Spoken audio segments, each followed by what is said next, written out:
Since the early 20th century, Luxembourgers have taken a keen part in amateur sports and artistic activities.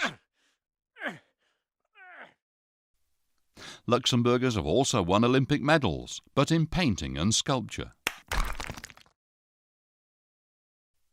For many years, the professional practice of arts are rare in Luxembourg, so many artists learn their trade abroad.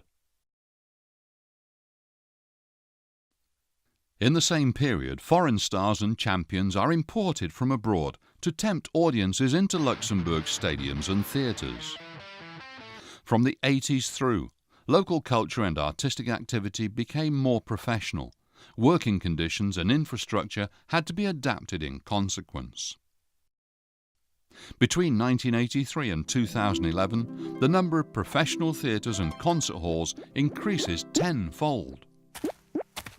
Luxembourg is unique to have been designated as European Capital of Culture twice, first in 1995 and again in 2007.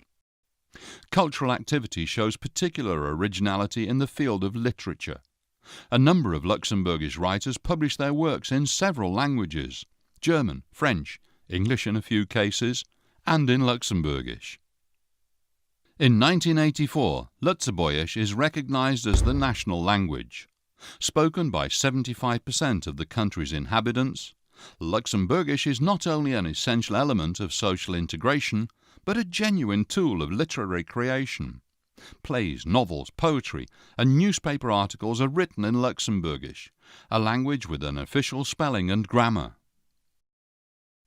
Classics of Luxembourg's literature, together with works by contemporary authors, are subjects of academic research and analysis, both at the National Centre for Literature in Mersch and at the University of Luxembourg.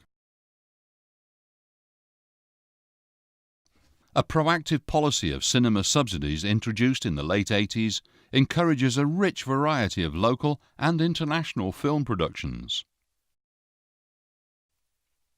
In the field of sport, ambitions have to remain modest, as local conditions make professionalism virtually impossible.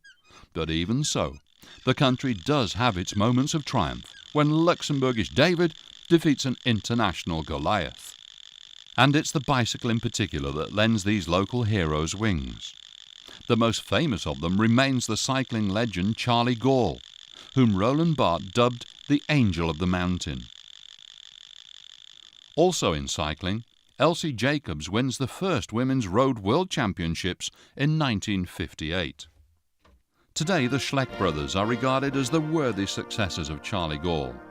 Their many fans line the roads to cheer them on in the Tour de France. The only gold medal ever won by a Luxembourger goes back 60 years.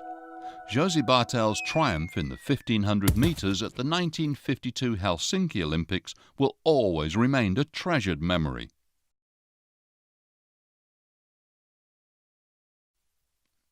Others excel in sports that are more unusual, less suitable for television.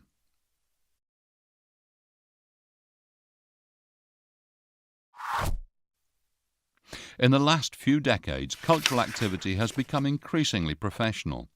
The same cannot be said for sport, which remains largely an amateur affair. But that fact, combined with the multi-ethnic reality of Luxembourg society, doubtless helps keep nationalism and chauvinism out of the stadiums and stands. Sport and culture definitely have one thing in common. True pleasure only comes when passive enjoyment turns into active participation.